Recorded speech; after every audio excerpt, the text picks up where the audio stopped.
Birmingham has been included in a list of the top places in the world to visit in 2012 by the New York Times, no less, your local paper, Paul, because of its brilliant restaurants. In a moment, we're going to be talking to the city's curry king on a controversial subject that is raging through the industry. And Simon Boseman's been on another of our culinary capitals to investigate the hottest of hot topics.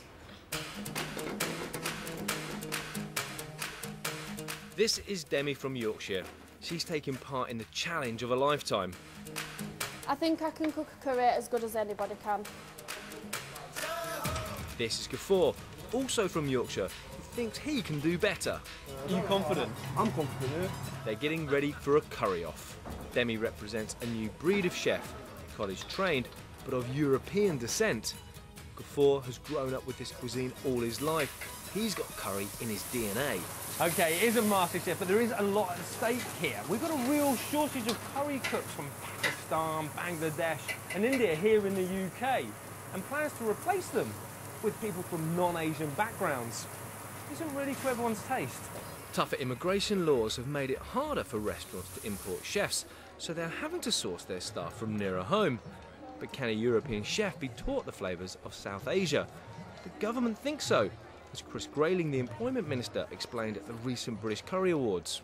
Together with my colleague Eric Pickles, I've been involved in discussions about how we get a curry college up and running. We're very keen to see homegrown chefs with the kind of skills in the past we've had to import from other parts of the world. We want the skills to be developed here. Shakur Ahmed has 3 restaurants and employs just over 100 staff.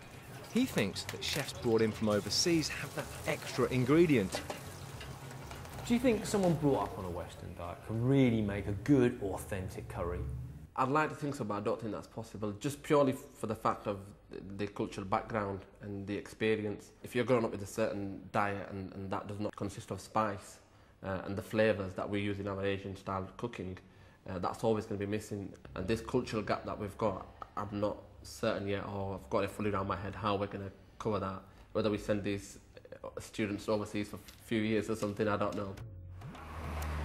Now, Shakur believes that those brought up on a Western diet won't have the sense of spice that's required to be a top Asian cuisine chef. But there is a college just 500 metres from his restaurant which believes that they can produce the next generation of curry chefs, no matter where they're from.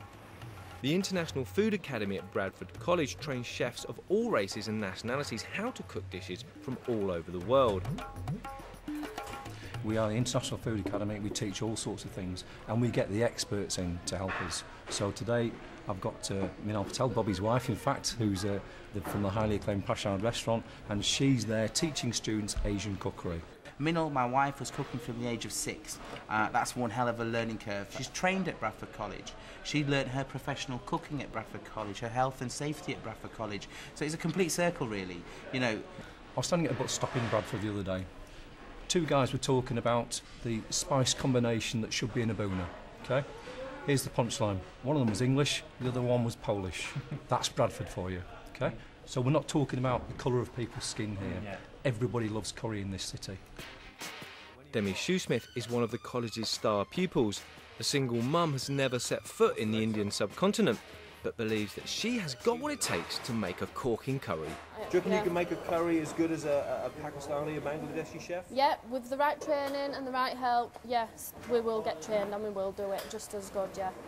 So, Demi thinks she's good enough to be a professional chef, and Shakur, well, he's short of a chef or two, so the answer seems to be obvious. But does he think she's good enough? Well, as Greg Wallace would say, curry cooking doesn't get any tougher than this.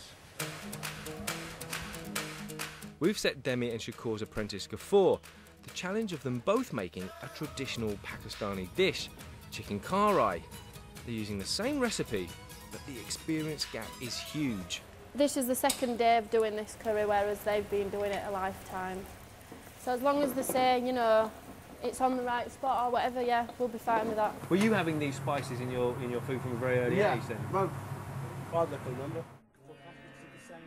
So 2 days practice compared to a lifetime. This is going to be tough for Demi. The moment of truth. And for fairness, both Shakur and myself are blindfolded and fed the dishes. Tastes nice, spicy. Spicy. Do you like that one? It was really nice. It's a good one, yeah? Which one would you want to serve at your restaurant? I mean, they're both good, but I think it'd be the first one. And the first one was made by... Oh, that's Kafur. I think they were both really good, and I think that probably just had slightly more flavour to it, but they were both really good. Do you think with maybe a little bit of training, Demi would get a job down here? A bit more practice, a bit of experience, and yeah, of course, in the right hands, she'd fly. Oh, in the right hands, Love should that. fly. Curry and Bradford rolled into one perfect little film. Brilliant. Perfect recipe for you. I know. It's lovely. Just too perfect. Yeah. Well, we mentioned that the New York Times is recommending people visit Birmingham to sample the city's food. Yeah. And in particular, Akhtar Islam's restaurant. Congratulations, Akhtar. Akhtar. Did you know that they'd come round and sampled your food? The New York Times had been round. No, we'd had an image request and we were told that they'd send a photographer around, Yeah. but we didn't actually know what it was for. Fantastic. So a lot of times you just hope it's going to be good, and it is. So what do you think, then? Do you need to have lived and breathed curry in order to make a decent one? I think it gives you a head start, and that goes without saying. But ultimately, with any cuisine, it's about passion and the love for that particular cuisine. And with that and effort and time, I think anyone can master it, but it's time and passion which is the biggest thing. Of course, Gordon Ramsay's been very kind to you, so you don't want to be seen to say that anyone who isn't from Asia can't cook a curry. No, But, and he's a keen fan. Anyway, shall we get eating? Oh, We need yeah, to get let's eating. go We need on, to get... Come test on, it. Paul, get in there, because you're a curry fan, are you not? I am. So you've had European chefs and Asian chefs working in your restaurant. Have they been equally as good? I think, you know, everyone has their different skill sets, and like I say, you know, European chefs, you know, I've had friends who... who've spent time in my kitchen and taken certain elements away, and they're doing that really well. But to do the cuisine in its entirety, I think it does... you need to have years and years of experience for it. So Now, I think anyone can do it, it's just time. Yeah, it's beautiful. It's venison. Just give us an idea of what's on the plate. What do you think? What is Paul devouring It there? is tea time. He's obviously hungry. It's great. Oh my God! Is it so good? Everybody just shut up. Missing curry, but I live in New York. There's no good curry. no, Just be quiet, everybody.